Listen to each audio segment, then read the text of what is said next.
नित्य बंदों भक्त उदार बाबा मनोहर दास का चरित्र आरंभ हुआ था। मनोहर दास बंगाल की थी। बचपन से उनके संस्कार भगवत परक थे। फिर संत महात्माओं का संग मिला, धर्म ग्रंथों का अध्ययन किया, उनकी वृत्ति वैराग्य परक बनती गई। वैराग्य दुनिया में, दुनिया की शौकीन में मन न लगना। त्याग को वैराग्य नहीं कहती। त्याग तो हमें कई बार किसी आवश्यकतावश करना पड़ सकता है। वैराग्य का अर्थ मन में ही इच्छा किसी वस्तु ग्रहण करने की ना हो। त्याग और वैराग्य में अंतर है। कोई चिकित्सक किसी रोगी से कहे कि तुम ये उपद्रव है, इसको मत ग्रहण करो।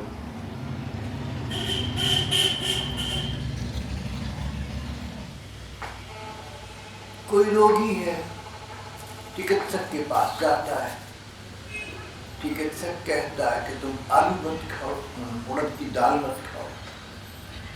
रोगी को ये दोनों चीजें बहुत पसंद थी, लेकिन त्याग तो करना पड़ गया। इस प्रकार अनेक स्थितियों में कभी कभी हम त्याग करने को विवश हो जाते हैं। वैराग्य का अर्थ मन में संसार का स्पर्श न होना। वैराग्य बहुत ऊंचे दर्जे की चीज। मन चाहता ही नहीं। जब मन चाहता ही नहीं तो क्या ग्रहण और क्या न ग्रहण करना। मनोहर दास को संसार से वैराग्य हो गया था। और कहीं कहीं तो ऐसे अति उच्च विरक्त व्यक्ति देखे गए जिनका मन संसार में नहीं है। किसी कारणवश उनको अपना मन संसार में लगाना पड़ा तो उनका मन अप्रभावित रहा। ये तो बहुत ही उच्च कोटि की बात हो गई।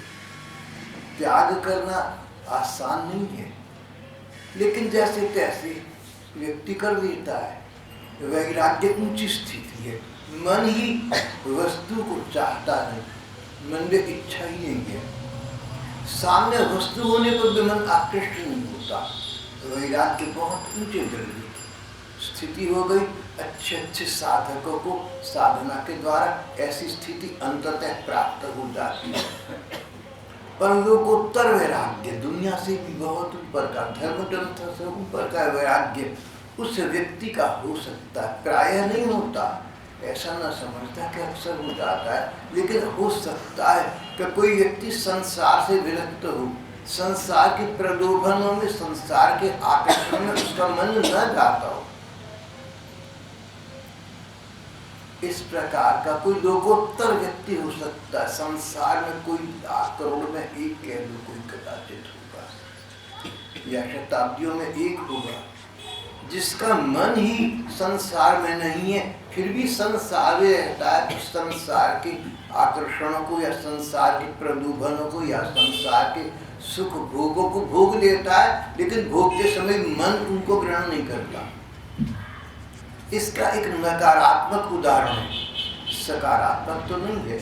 इसका एक नकारात्मक उदाहरण ये है कि एक व्यक्ति का पेट बहुत भरा हुआ है और उसका तुरंत खाने को पेट में जगह नहीं है। अगर कोई व्यक्ति उसके मुंह में जबरदस्ती बर्फी घुसा दे, भले ही वो बर्फी को थूक दे, लेकिन पूछो बर्फी कैसी थी, कहेगा मीठी थी। स्वाद कैसा था? बहुत अच्छा था। एक व्यक्ति ने बर्फी का आस्वादन किया है, लेकिन आस्वादन करने में उसके मन का योग नहीं था।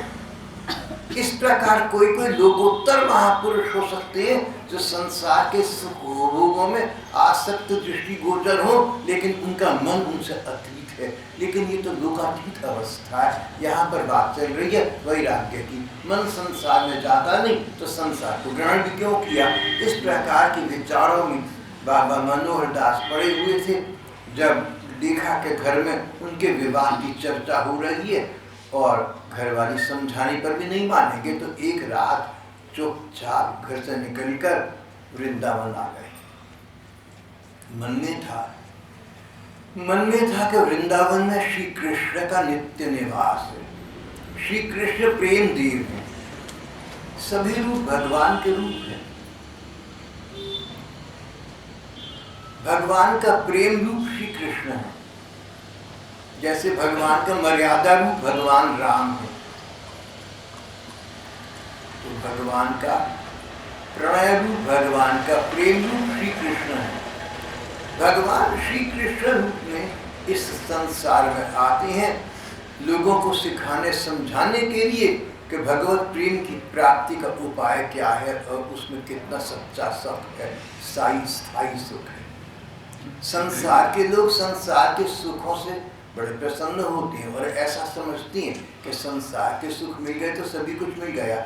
भगवान अवतार लेकर ये बताते हैं कि नहीं नहीं, संसार के सुख तुम्हें थोड़ी देर के लिए सुखी करते हैं, लेकिन तुम भगवान का सुख ग्रहण करोगे तो वो तो इस जन्म के, इस जीवन के पश्चात भी तुम्हारा साथ देगा। आध्यात्मिक सुख, आत्म सुख, परमात्म सुख, भगवत प्रेम का सुख। 500 वर्ष पहले प्रेमावतार प्रभु चैतन्य देव हुए। 48 वर्ष के थे जब उन्होंने यह लीला का संवरण कर लिया। और कैसे किया? श्री कृष्ण पूर्ण प्रेम प्राप्त हो चुका था, जगन्नाथ जी के प्रति उनके आस्था निष्ठा थी। जगन्नाथ जी के मंदिर में गए और एक दिन अचानक सबने आश्चर्य से देखा कि जगन्नाथ जी के मुख्य मंदिर में, अंग्रेजी में से श्राइन कहती है और भक्ति भाव की भाषा में गर्भगृह कहती है, जहाँ पर मूर्ति स्थापित है वो कमरा। देखते देखते 48 वर्ष के प्रभु चैतन्य देव मंदिर के गर्भगृह में चले गए, जहाँ जगन्नाथ जी की 3 श्री मूर्तियाँ, 3 श्री विग्रह हैं। और जगन्नाथ जी के सामने खड़े होकर अस्फुट स्वर में होठों में न जाने क्या कहा, पर इतना तो था कि उसी समय पुजारी वहाँ उपस्थित था। उसने देखा कि जगन्नाथ जी के हाथ, श्री मूर्ति सजीव हो गई। जगन्नाथ जी के हाथ आगे बढ़े और उन अपनी भुजाओं से, अपनी बाहों से श्री जगन्नाथ जी ने चैतन्य देव को अपने हृदय में समाहित कर दिया। एक विस्फोट का स्वर हुआ। पुजारी ने देखा चैतन्य महाप्रभु वहां नहीं, जहां की थी वहां चली गई, प्रेम सत्ता में विलीन हो गए। जीव मात्र के जीवन की सार्थकता श्री कृष्ण का ये प्रेम प्राप्त करने में है। और बाबा मनोहर दास इसी प्रेम के पीछे प्रमत्त थे, इसलिए उन्होंने सोचा कि वृंदावन में भले ही श्री कृष्ण ने अवतार लिया और चले गए, लेकिन अदृश्य रूप में अभी भी वहाँ होंगे। उन्हें प्रेमावतार प्रभु चैतन्य देव की वाणी पर पूर्ण विश्वास था। सोई लीला श्री हरि करत आजहु नित्य, भगवान कोई पुरख निरख होत कृत्य। श्री कृष्ण ने 5,500 वर्ष पहले अवतार लिया और सबके सामने लीलाएं वृंदावन में की। उसके बाद 125 वर्ष के बाद अपनी लीला स्मरण किया और चली गई। लेकिन वही लीला श्री कृष्ण की अदृश्य रूप में आज भी हो रही है। जिसके पास दृष्टि है, जिसके पास प्रेम की अनन्यता है, गोपी प्रेम की जिसे मानो प्राप्ति हो गई, उसे श्री कृष्ण की नित्य लीला के दर्शन आज भी इन्हीं पामर आंखों से हो सकते हैं। सोई लीला श्री हरि करत आजहु नित्य, भगवान कोई पुरख निरख होत कृत्य। कोई सौभाग्यशाली व्यक्ति होगा जो श्री कृष्ण की उस नित्य लीला आज भी अवलोकन करके कृत्य हो रहा है, अपने जीवन को सार्थक कर रहा है। गोपी भाव के द्वारा प्रेम साधना की जाए तो कोई भी व्यक्ति इस परमोच्च स्थिति को प्राप्त कर सकता है। मनोहर दास ने श्री वृंदावन जाकर श्रीमद् भागवत का सम्यक अध्ययन किया। सारे ग्रंथों का सार भागवत, सारे ग्रंथ पढ़े, फिर भागवत पर आ गए, फिर भागवत पढ़ी, भागवत का सार श्री कृष्ण के प्रति गोपी प्रेम, कृष्ण के प्रति गोपी प्रेम से आराधना साधना करने लगी।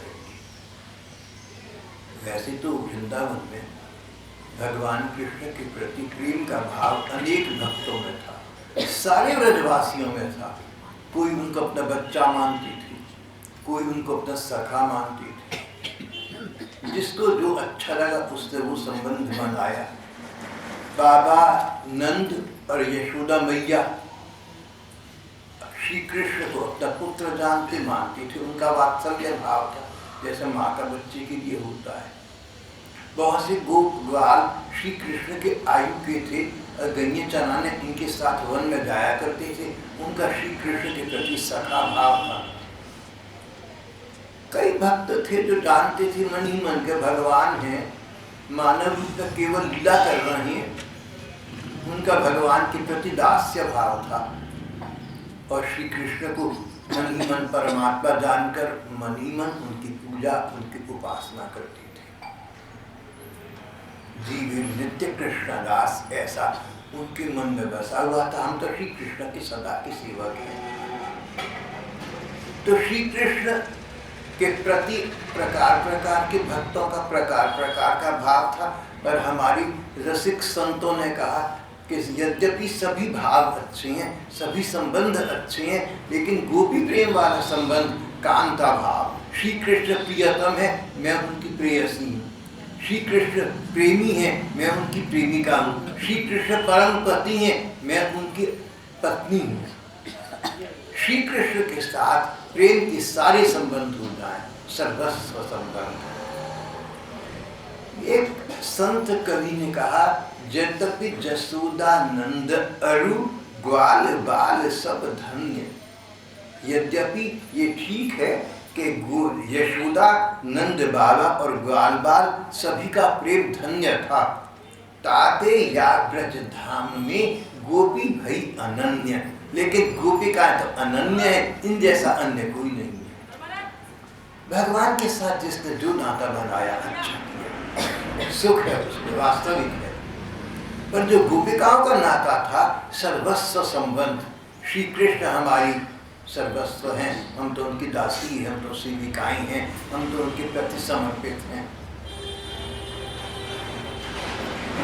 बाबा मनोहर दास को श्री कृष्ण के प्रति गोपी प्रेम ने बहुत आकृष्ट कर दिया। गोपियां कहती थी, कृष्ण जैसे तुम्हारी वंशी है, ठाकुर जैसे वंशी तुम्हारी है, श्याम सुंदर जैसे वनमाला तुम्हारी है, प्रियवर जैसे नूपुर तुम्हारे हैं, देखो जैसे मोर मुकुट और मोर पंख तुम्हारा है, हम गोपियां भी इसी प्रकार तुम्हारी हैं। We are your stage property, use us the way you like. गोपिकाओं का साज श्रृंगार श्री कृष्ण के लिए था, सजती थी श्री कृष्ण के लिए, स्नान करती थी श्री कृष्ण के लिए, खाना पीना श्री कृष्ण के लिए, स्वस्थ रहना श्री कृष्ण के लिए, तन मन स्वास्थ्य श्री कृष्ण के लिए। स्वयं श्री कृष्ण ने गोपिकाओं के विषय में एक बार कहा था कि गोपिकाओं का संबंध पूछते हो मेरे से, क्या संबंध नहीं है गोपिकाओं का? मनुष्य है, प्रकार प्रकार के भाव, प्रकार प्रकार की आवश्यकताएं, प्रकार प्रकार के संबंधों की इच्छा होती रहती है। कभी आपका मन करे कि हमारा भाई हो तो हम उसकी राखी बांधे, भाई दूर बैठा है तो आप उसको डांट से भेज देते हैं। कभी आपका मन कहे कि आज तो मन दुखी है, माँ उठते दूर में बैठकर रोता तो माँ की आवश्यकता प्रतीत हुई। भगवान के प्रति गोपिकाओं का कामता भाव था, परम प्रेम का भाव था, असमूर्त भाव था। पर जब गोपिकाओं को किसी संबंध का अभाव खटकता, अगर खटकता तो यो उन्हें खटकता नहीं था, पर मान ले कि गोपिकाओं को कभी किसी संबंध का अभाव खटका तो उसकी पूर्ति करने के लिए सांसारिक संबंधी नहीं थे, श्री कृष्ण थे। कदाचित ये प्रसंग आपको पहले बता चुका हूं। हमारी एक बच्ची, हमारी एक लड़की ऑस्ट्रेलिया सिडनी में विवाहित है, पर पिता के साथ बहुत लाड़ प्यार था, उनका शरीर शांत हो गया, रोने बैठ गई। उसके पति ने उसको लिपटा लिया और बोले कि मैं तेरा पिता मैं नहीं हूँ, क्यों रोती है? जो तेरे बाबूजी काम करते थे बेबी, वो सारे काम मैं करूँगा। एक सच्चा पति, एक बुद्धिमान पति जिसने सच्चा संबंध निभाया। पति का शाब्दिक अर्थ स्वामी, स्वामी का कार्य है सेवक के प्रति सब प्रकार के कर्तव्य निभाना। जिन माँ ने, दोबारा कहूँगा, जिन पिता ने शरीर को जन्म दिया, वो हम बच्चों से कहना 6, 7, 8 बच्चे थे, ज़्यादा नहीं थे, तो हम बच्चों से कहते थे कि तुम्हारी जो माँ है ना, ये मेरी सब कुछ है। तो हम बच्चे चकित होकर बैठ जाते हैं, हमें तो ये पता था पति पत्नी है, हम इनके बच्चे हैं। तो हम बच्चे उत्सुक होकर चारों तरफ घेर कर बैठते कि बाबूजी ये हमारी माँ आपकी और क्या क्या है। कहते जैसे तुम्हारी माँ है ना, ऐसे मेरी भी माँ है। जब ये मुझे खाना खिलाती है तो इसके मन में वही प्यार होता है जो माँ के मन में बच्चे के लिए होता है। किसी प्रकार बस बच्चा खा ले, इस प्रकार वो सारे संबंध गिनवाते थे। तुम्हारी माँ के साथ मेरे सब संबंध है, और कहते थे मेरा तुम्हारी माँ का रसिया का संबंध है। तो हम बच्चे कहते कि रसिया का क्या संबंध होता है उनका, आज की भाषा अगर बोले तो उनका मतलब तो रोमांटिक रिलेशन। तो हम बच्चे कहते हैं कि बाबूजी आपका रसिया का संबंध है, वो कैसे आपने भाती है। कहते थे जब बिरादरी की औरतें इकट्ठी होकर कोई भजन बोलती हैं या कोई उत्सव होता है, शादी ब्याह होता है, गाती बजाती है, तो मैं उनके पास से ऐसे गुजरता हूँ तुम्हारी माँ को छेड़ता हुआ।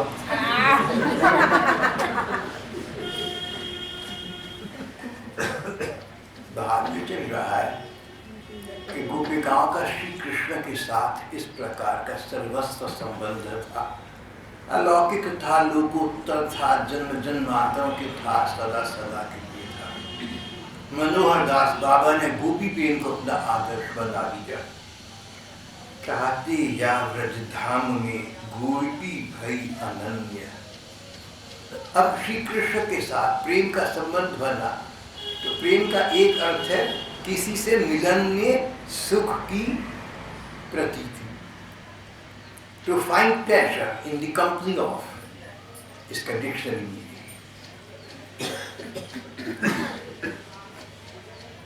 बाबा मनोहर दास को श्री कृष्ण से सुन सुनकर, पुराने संस्कारों से, महात्माओं के प्रसंग संग से और धर्म ग्रंथ के अध्ययन से श्री कृष्ण से प्रेम हो गया। मिलन की उत्कट इच्छा उत्पन्न हो गई। मन ही मन उनका मिलन होता, कल्पना में मिलन होता, स्वप्न में मिलन होना, पर जागृत में लौकिक स्तर पर इन आंखों से देख रहा है, ऐसे मिलन श्री कृष्ण से भी नहीं हुआ था। उनके मन में पिपासा जाग गई, तृषा जाग गई, प्यास जाग गई। जिसको प्यास लगती है गर्मी में, उसकी प्यास सोडा वाटर से और कोल्ड ड्रिंक्स से, इन चीजों से नहीं बुझती, पानी से बुझती है। मनोहर दास के हृदय में प्यास थी श्री कृष्ण प्रेम की, जैसी चैतन्य देव को प्यास थी ब्रज के ठाकुर की, आंडाल को प्यास थी रंगनाथ की, वल्लभाचार्य को प्यास थी श्रीनाथ जी की, पगली मीरा को प्यास थी गिरधर नागर की। इस प्रकार मनोहर दास को प्यास उद्दीप्त हो गई, श्री कृष्ण को प्राप्त करने की प्यास। यही जीवन का चरम लक्ष्य है। श्री कृष्ण को प्राप्त करना एक बात है, वो तो श्री कृष्ण की इच्छा पर है। मिले न मिले, कब मिलेगी तो वे जाने, पर जीव के जीवन का चरम लक्ष्य पिपासा है, प्यास। रोना ही जीवन है, हंसना जीवन नहीं है। श्री कृष्ण के लिए रोना, भगवान के लिए रोना, उनका प्रेम प्राप्त करने के लिए रोना, उनकी सेवा मिल जाए इसलिए मन में रुदन क्रंदन चीत्कार होना, यही वास्तविक जीवन है। ये अलौकिक जीवन है, ये लोकोत्तर जीवन है। तदेव साध्यता, इसकी साध चाहिए, इसके लिए साधना करनी चाहिए, इसी के लिए जीवन मिला है, इसके लिए अंग मिला है, इसके लिए हमें अंग मिले हैं, इंद्रिय मिली हैं, तन को, मन को, सबको श्री कृष्ण के उन्मुख कर देना ही जीवन का चरम लक्ष्य है। मनोहर दास इस बात को समझ गए थे। उनकी स्थिति तो ऐसी बन गई मीरा जी जैसी। मीरा कहती थी, पगली मीरा, मीरा की प्रभु पीर मिटे जब, मीरा की प्रभु पीर मिटे जब हरि हंसी कंठ लगा। जब हरि, जब श्री कृष्ण हंसी मुस्कुराकर कंठ लगा ले, मुझे गले से लगा ले, मुझे हृदय से लगा ले, मुझे समालिंगित कर ले, मुझे अपने में समाहित कर ले। मीरा की प्रभु पीर मिले, जब हरि हंसी कंठ लगावे। स्वयं प्रसन्नता पूर्वक मेरे समर्पण को स्वीकार करके मेरे अंग अंग को कृतार्थ करती हुई श्री कृष्ण मुझे अंग लगाए, श्री कृष्ण मुझे कंठ लगाए, श्री कृष्ण मुझे गले से लगा ले, श्री कृष्ण मुझे अपने हृदय में स्थान दे दें। उनके अंदर गोपिकाओं वाली पिपासा जागृत हो गई। भाव तो थे भगवान श्री कृष्ण के नयनाभिराम रूप लावण्य का आस्वादन कर रहे हैं। गोपिकाओं का श्रीमद् भागवत में गोपिकाओं का वर्णन आता है, उसका इन पर बाबा मनोहर दास पर भागवत वाले गोपी प्रेम का बड़ा प्रभाव पड़ा। उनका मन श्री कृष्ण के लिए कोमल हो गया। गोपिकाएं श्री कृष्ण के पीछे पागल थी, श्री कृष्ण के अतिरिक्त कुछ नहीं सोचता था। आधे पल का, आधे क्षण का श्री कृष्ण का आदर्शन उन्हें सहन नहीं होता। आधे क्षण का ब्रह्मा जी को धिक्कार थी कि विधाता तुमने आंखों पर पलके क्यों दी, जब हम पलक झपकते और कृष्ण नहीं दिखते उतनी देर मानो जीवन में प्राण नहीं रहते। जब गोपिकाएं दीवार पर एक स्थान से दूसरी स्थान पर दृष्टि फिराती तो दृष्टि फिराते समझ थे। उनकी ये स्थिति थी गोपिकाओं की। भागवत वाली इस स्थिति को बाबा मनोहर दास प्राप्त करना चाहते थे। उनके मन में प्यास पिपासा उद्दीप्त हो गई थी, कोमलता उद्दीप्त। जिसके लिए हमारे मन में प्यार होता है उसके लिए हमारे मन में कोमलता होती है। हम चाहते हैं हमें मिले न मिले, लेकिन उसको सुख अवश्य मिले। दूसरे के सुख की इच्छा होना, हमारी सेवा से, हमारी किसी भी प्रकार की गतिविधि से दूसरे को सुख मिले, इस इच्छा का नाम अलौकिक प्रेम है। इसे अंग्रेजों ने प्लेटोनिक प्रेम कहा, यूनानियों ने इसे प्लेटोनिक प्रेम कहा, शेक्सपियर ने इसको ट्रू लव कहा, आत्म प्रेम, आध्यात्मिक प्रेम। अब नाम कुछ भी दे दो, प्यार को प्यार ही रहने दो, कोई नाम न दो। गोपिकाओं का श्री कृष्ण के प्रति इस प्रकार का प्रेम था और उस प्रकार के प्रेम को बाबा मनोहर दास प्राप्त करना चाहते थे।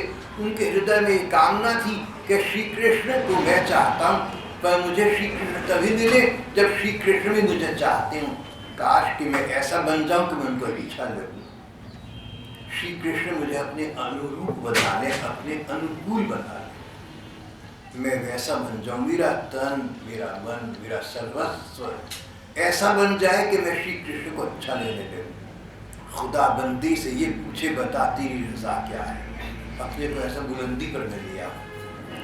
हरिदास दोबारा बाबा मनोहर दास के मन में श्री कृष्ण के प्रति मिलन की कामना भी थी, पर तभी जब श्री कृष्ण को इनसे मिलने में सुख हो, और नहीं तो ये दुख में अपना जीवन बिता देंगे। नाम ले ले कि तेरा हम तो जिए जाएंगे। ये स्थिति थी इनकी। चलस यत्र जाचारयन् पशु नलिन सुंदरम नाथ ते पदम शिल्तिरांकुरै सीदति दिना कलिलतां मनः कांत गच्छति। गोपिकाएं घरों में होती, श्री कृष्ण वन में होती, ग्वाल बालों के संग गईये चराने के लिए। गोपिकाएं मन ही मन उनकी अनवरत प्रतीक्षा, अटूट अकाट्य प्रतीक्षा करती, पर मन कहता था, कोमलता थी कृष्ण के लिए, तो मन कहता था कि श्री कृष्ण गईये चराने के लिए वन में गए हैं, कहीं ऐसे स्थान पर न चले जाए, जंगल के ऐसे हिस्से में न जाए, ऐसे प्रांत में न जाए जहाँ उन्हें कांटे चुभ सकते हैं। इसकी कल्पना भी असंभव थी। श्री कृष्ण के पाँव में कांटा चुभे, ये तो गोपिकाएं सोच भी नहीं सकती थी। शिल्तिरांकुरै सीदति दिनः कलिलतां मनः कांत गच्छति। हमारा मन कष्ट पाता है ये सोचकर कृष्ण कि तुम वन में घूम रहे हो, ये सोचकर, इस आशंका से अभिभूत होकर कहीं तुम्हारे कोई कांटा न चुभ जाए। गोपिकाओं का श्री कृष्ण के लिए बड़ा अलौकिक प्रेम था। सारा सारा दिन प्रतीक्षा करती श्री कृष्ण की। घन रजस्वलम दर्शयन् मुहुः न मनसि न स्मरं वीरयच्छसि दिन परीक्षये नीलकुन्तलैर्वनरुहानन चारुदर्शय। दिन परीक्षये, दिन की परीक्षा होने पर, संध्या होने पर, दिन की शाम होने पर, दिन परीक्षा नीलकुंतलय, नील अलकावली वाली श्री कृष्ण, श्री कृष्ण गोचारण से वन से वापस आ रहे होंगे और उनके सुंदर से चेहरे पर बाल की लटें पड़ी हुई होंगी। Traces of hair falling on his forehead and face. नीली अलकावली, नीली अलकें श्री कृष्ण के मुख को आवृत कर रही होंगी। उनका सौंदर्य और भी निखर कर आ रहा होगा। ऐसे कृष्ण वन से गोचारण के पश्चात वापस आ रहे होंगे। घन रजस्वलम, और मार्ग का गैया चलती हैं तो गर्दा उड़ता है, धूल उड़ती है, विशेष तो जंगलों में। तो वो जो धूल है वो श्री कृष्ण के वकु पर, श्री कृष्ण के श्री विग्रह पर, उनके चेहरे पर, उनके मुख पर पड़ी होगी। उनका धूली धूसरे शक्ल और भी अधिक सुंदर हो गई। सुंदर व्यक्ति वही है जिस पर धूल गर्दा डालो तो धूल गर्दा चमक जाए, ऐसे कृष्ण। घन रजस्वलम दर्शयन् मुहुर्मनसि न स्मरं वीरयच्छसि। इस प्रकार के श्री कृष्ण का विचार जहाँ मन में आता है, गोपिकाएं कहती थी हमारे मन में श्री कृष्ण से मिलन की इच्छा उत्पन्न हो जाती है। कहीं कृष्ण मिल जाए, हमें कंठ लगा ले। जब हरि हंसी कंठ लगावे, मीरा की प्रभु वीर बेटे तब। हरि हंसी कंठ लगा, हंसकर श्री कृष्ण हृदय से लगा ले।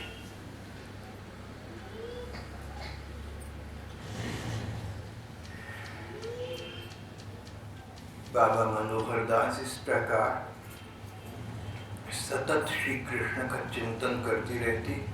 गोपिकाओं को अपना आदर्श बनाया हुआ था। जिस प्रकार की गोपिकाएं थी वैसा मैं बन जाऊं। काश के गोपिकाओं के प्रणय का, गोपिकाओं के प्रेम के कणांश मात्र की कोई छाया मुझे प्राप्त हो जाए। गोपी प्रेम की छाया का कोई कणांश मात्र मुझे प्राप्त हो जाए तो मेरा जीवन सार्थक हो जाए। मेरे तन, मेरे मन, मेरी कृत्य सब संपन्न हो जाए। उसके बाद तो और कोई इच्छा करने के लिए पदार्थ, वस्तु, व्यक्ति, स्थिति रहेगी। Nothing will left to desire. Shri Krishna के प्रति इस प्रकार का अनन्य भाव लिए अपने हृदय में संजोए, आंखों में उनकी प्रतीक्षा, उनकी बाट जोहते हुए, अनजाने में पांव उनको उस ओर ले जाती हुई बाबा मनोहर दास इस प्रकार का कृष्णमय जीवन व्यतीत कर रहे थे। जैसे हम लोगों का जीवन है ना, वायुमय, सांस आता जाता है, प्रकाश आता है, नहीं होता तो हम प्रकाशित करते कमरे को है। जिस प्रकार हमारा जीवन वायुमय है, श्वास प्रश्वास से चल रहा है, जिस प्रकार सांस आना हमारा जीवन है, इतना अधिक कि हमें तो ये विचार भी नहीं आता कि सांस आ रहा है, जा रहा है, लेकिन इसके बिना तो प्राण शक्ति समाप्त हो जाएगी। जिस प्रकार सांस सहज स्वभाव है जीव का, इस प्रकार गोपिकाओं का सहज स्वभाव, सहज जीवन, प्राण नहीं थे, उनका श्वास नहीं थे, उनके श्री कृष्ण जीवन बन चुके थे। प्राण हमारो वहाँ बसत है, यहाँ तो खाली खोल, यहाँ तो खाली खोल है भैया, ये तो डब्बा खाली पड़ा हुआ है। प्राण हमारो वहाँ बसत है, हमारे प्राण तो श्री कृष्ण में बस रही है। प्राण हमारो वहाँ बसत है, यहाँ तो खाली खोल।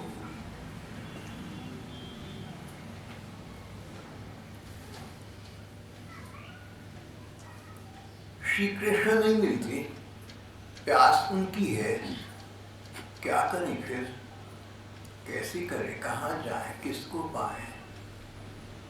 किसका आश्रय ग्रहण करें? मन सहज ही अपने आप जिसको चाहता है और जो मिलता फिर भी नहीं, उसके नाम का जप करने लगता है, उसके रूप का ध्यान करने लगता है। किसी से मुझे प्यार हो, मैं उसको चाहता हूँ, वो मेरे सामने नहीं है, मुझे मिलता नहीं, तो मुझे उसका विचार आएगा, उसकी शक्ल ध्यान में आएगी। जिन लोगों को भगवान से प्रेम है, वो मन की आंखों से भगवान के रूप का निरीक्षण परीक्षण करते रहते हैं, अवलोकन करते रहते हैं। भगवान का रूप मन की आंखों से, भावनाओं से देखते रहते हैं। वंशी विभूषित करान्नव नीरदाघात, मोर मुकुट कटिकाचनी करमुरली उर्माल। इस प्रकार श्री कृष्ण के रूप में ध्यान करते हैं। मोर मुकुट कटिकाचनी करमुरली उर्माल, श्री कृष्ण के रूप लावण्य का ध्यान करते रहते हैं, जैसे गोपिकाएं करती रहती। बरहा पीडम नटवर वपु कर्णयो कर्णिकारम, कान में फूल पीले रंग के उड़से हुए हैं, सिर पर मोर पंख है। विभ्रदवासः कनक कपिशम, पीताम्बर धारण किया हुआ है। वैजयंती जमाला, 5 फूलों के रंगों की माला, वैजयंती माला गली में डाली हुई। रंध्रान वेणुरधर सुधया पूरयन्, वंशी के छिद्रों को अपने स्वर से स्वर भर रही हैं, अपनी ध्वनि से शब्द भर रहे हैं, स्वर भर, वंशी बजा रही हैं। रंध्रान वेणुरधर सुधया, अपने होठों पर रखकर वंशी के स्वर में स्वर भर रही है। श्री कृष्ण पूरयन् गोपवृंदै वृंदारण्यम सपद रमणम प्राविशत गीत कीर्ति। इस प्रकार श्री कृष्ण के चरण चिन्ह से अंकित वृंदावन की ये भूमि वैकुंठ से भी अधिक धन्य हो रही है। मनोहर दास श्री कृष्ण के भाव में खोए रहते। तो प्रसंग ये चल रहा था कि प्रियतम जब तक नहीं मिले तब तक प्रेमी क्या कर सकता है, क्या करेगा? रूप का ध्यान करेगा और नाम का जप करेगा।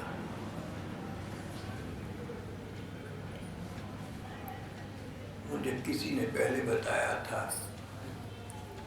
एक माता पिता की इकलौती 13 वर्ष की लड़की अचानक समाप्त हो गई। सारी उम्र के लिए उनके लिए रोना हो गया। पिता बच्ची के अभाव को सहन न कर सके, आधी रात को जाग जाते, उठ जाते और आवाज देते उस बच्ची को। शायद उसका नाम रुचि था, लड़की का। रुचि, रुचि तो कहाँ है? रुचि आ जा। दीवार पर नाम लिखते रुचि। जिससे प्रेम होता है उसका नाम मन में बार बार आता है।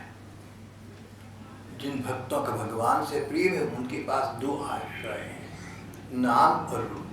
नाम का जप, रूप का ध्यान। कृष्ण कृष्ण कृष्ण कृष्ण। नाम और रूप का आश्रय 2 जनों के लिए है। एक तो जिनको श्री कृष्ण से प्रेम हो गया, जैसे गोपियां थी, या यहाँ पर मनोहर दास बाबा हैं। जिनको श्री कृष्ण से प्रेम है और श्री कृष्ण सामने नहीं है, सहज, अनायास, without making an effort, spontaneously, अपने आप उनको भगवान के रूप का ध्यान आता है। अपने आप भगवान का नाम से निकलता है। जैसे कोई आपके द्वार पर दस्तक दे, आप देखे कौन आया, ऐसे कई बार नाम जप करने वालों को आश्चर्य होता है, ये कृष्ण का नाम कौन ले रहा है? तो पता लगा अपने अंदर से स्वर आ रहा था। अंतर स्वर को बाहरी स्वर समझ लिया। कृष्ण कृष्ण कृष्ण। इस प्रकार प्रेमी जनों की स्थिति बन जाती है। हरिदास की स्थिति, जिन लोगों की स्वतः की स्थिति नहीं है, जिन लोगों की अपने आप की हालत नहीं है, उनको चाहिए कि प्रयत्न पूर्वक कोशिश करके नाम का जप करें और रूप का ध्यान करें। प्रयत्न से तुम करोगे तो प्रयत्नों को सफल भगवान कर देंगे। जैसे बाबा मनोहर दास ने प्रयत्न किया, और प्रयत्न किया तो प्रभु ने उसको सफल कर दिया। नाम जप और भगवान के रूप चिंतन में बाबा मनोहर दास का मन ऐसा लगा कि वे भोजन भिक्षा आदि की भी सुध बुध भूल गए। आटा जल में घोल कर पी लेते, नीम की पत्ती दबाकर ईश्वर भजन के लिए समय निकालते, रात भर ध्यान करते, स्मरण में जाते। मिट्टी का लूटा पास था, कोई सामान साथ न रखते, पागलों की तरह इधर से उधर कभी रात में कभी दिन में घुमा गलियों में घुमा करते। रात आई, जिनकी घर थी घर को गई, सो गई, और हम जैसे आवारा निकली घर से बाहर और गलियों में खो गए। प्रेमी पागल होती हैं, उनकी ये स्थिति हो जाती है। मनोहर दास बाबा की ये स्थिति आ गई थी, और जब ऐसी स्थिति आ जाती तो भगवान साधना को पूर्ण कर देते हैं। भगवान अपना प्राकट्य प्रदान कर देते हैं, अपना कृपा प्रसाद प्रदान कर देते हैं। मनोहर दास बाबा पागल की तरह घूमा करती।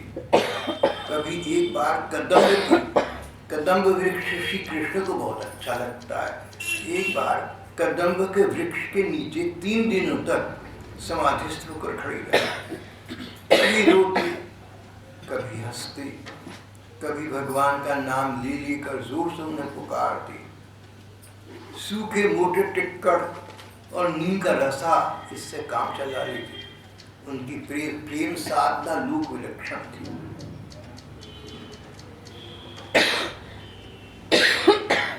मान अपमान का उन्हें विचार नहीं था। उनके कई शिष्य बन गए थे। आयु 90 वर्ष की हो गई थी। एक बार एक शिष्य ने गुरु जी की बात का बुरा मानकर, गुस्से में आकर, जोश में आकर उनके भाला मारा। 90 वर्ष के गुरु जी शिष्य को ऐसा क्रोध आया, भाला मारा। क्रोध में आदमी पागल हो जाता है, उसे पता ही नहीं होता। An angry man opens his mouth very big and shuts his eyes. क्रोध तो मनुष्य का शत्रु है। अन्य शिष्य को बड़ा क्रोध आया, उन्होंने उसको पकड़ा, बोले बाहर निकाल देंगे, दोबारा इसको नहीं घुसने देंगे। अरे गुरु का अपराधी कभी भगवान क्षमा नहीं करते, हम इसे क्षमा नहीं करेंगे। और बाबा मनोहर दास ने उसको निकालने वालों को रुका, हंसने लगी। बोले कोई नहीं, बच्चा है अपना, क्रोध आ गया तो क्या हो गया। अरे क्रोध हम आपस में करेंगे भैया, एक दूसरे पर क्या बाहर जाएंगे, कुछ नहीं होता, कोई बात नहीं है। और उसको पास बुलाकर, पास बिठाकर, कंधे पर, सिर पर उसके हाथ रखकर उसको लड़ाने लगे, प्यार करने लगे। जब कदाचित भगवान ने देखा कि उनके नाम रूप में मस्त रहते हैं मनोहर दास बाबा, और अपने बैरी से भी बैर नहीं करते, अपने से बुरा करने वाले का भला चाहते हैं। इस प्रकार भक्तों के दोनों गुण उन्होंने देख लिए, भगवान का सतत स्मरण और जीव मात्र से प्यार, प्रेम। तो एक दिन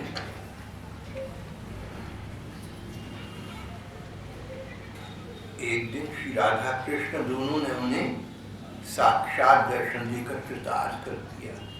ध्यान में थे, एक अलौकिक प्रकाश ने उन्हें आवृत्त कर लिया।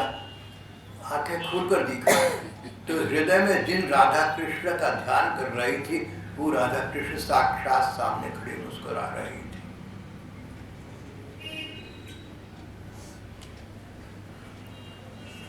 बाबा मनोहर दास ने तो अपने लक्ष्य को पा लिया, अपने जीवन को सार्थक कर लिया, अपने नयनों को कृत्य कर लिया। हम लोगों के लिए पथ प्रशस्त कर गए, मार्ग छोड़ गए, बता गए कि किस मार्ग पर चलना है। हम सब भाई बहन उस मार्ग पर चलकर उनकी वाली लक्ष्य के पथ बन जाए तो सत्संग में आना सार्थक है।